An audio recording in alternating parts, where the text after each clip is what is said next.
number 4, everybody. Okay, story number 4. So this is kind of crazy because it's related to the Ukraine and Russia war.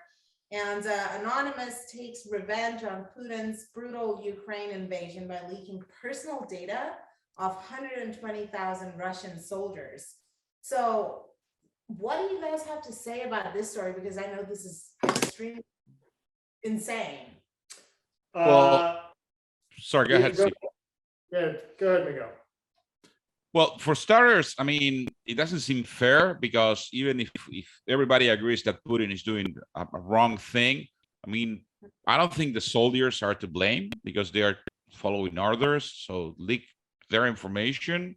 I mean, maybe that's the only way they have, but I would probably go target Putin himself or all his friends. I mean, those oligarch friends, allegedly. I find it interesting that Anonymous is back, evidently. Like, what is it? The early 2000s? Like, hacktivism and Anonymous. That Anonymous has been gone for a decade. Like, where did they come from? Yeah. And now they're suddenly back. So, one is that's a surprise, right? Like, we've sort of moved on from hacktivism. And 2 is it's never great to dox someone, but then again, doxing and invading armies, soldiers, like if there's ever an appropriate time to do it, that might be it. So I don't think anyone's terribly upset about this. Yeah, shit happens. I'm sure all they wanted is promote themselves as an artist. That's the Make an theme. Instagram channel and watch them play guitar. I'm just like, with this story, I'm just more fascinated by Anonymous still existing, right? Like, wasn't Anonymous really big during like the Wall Street protests? Like, what was Occupy Wall Street? That's right. Because like they're like, oh, we're gonna hack Wall Street, and then like they arrested like some Twitter dudes or like guys that were like Twitter admins or something or mods. I don't even know. Like Anonymous existed, then they arrested some guys out in like Brooklyn, and then they stopped existing. And then like cybercrime grew up, and now they're back. So I have a whole thing about Anonymous. It's like it's the media portrayal of Anonymous. It's just basically like it's not one organization. It's a bunch of people that like are conveniently under one banner for one attack and then they go away. So it's not like Anonymous are a bunch of baddies.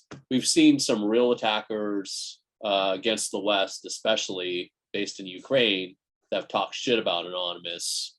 So I think it's just a convenient media label for some hacktivists.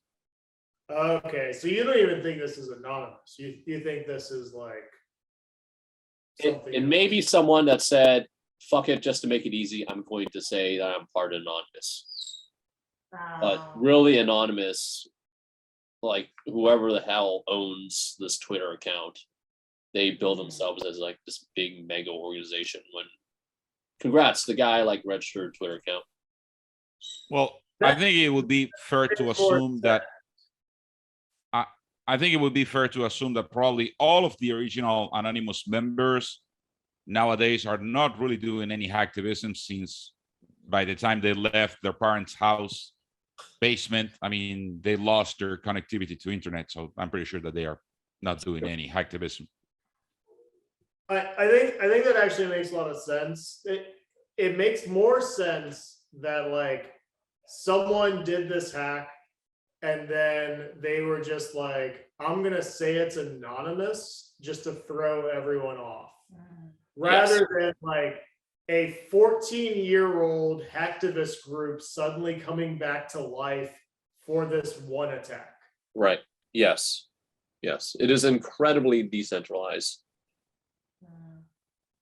Yeah. That makes sense. Like the whole like Guy Fawkes mask, like that was popular in the aughts, Yeah. right? Like this isn't, we're not there anymore. Yeah. A simpler time. Yeah, now we've moved on to like Mr. Robot masks, so we're progressing. Last story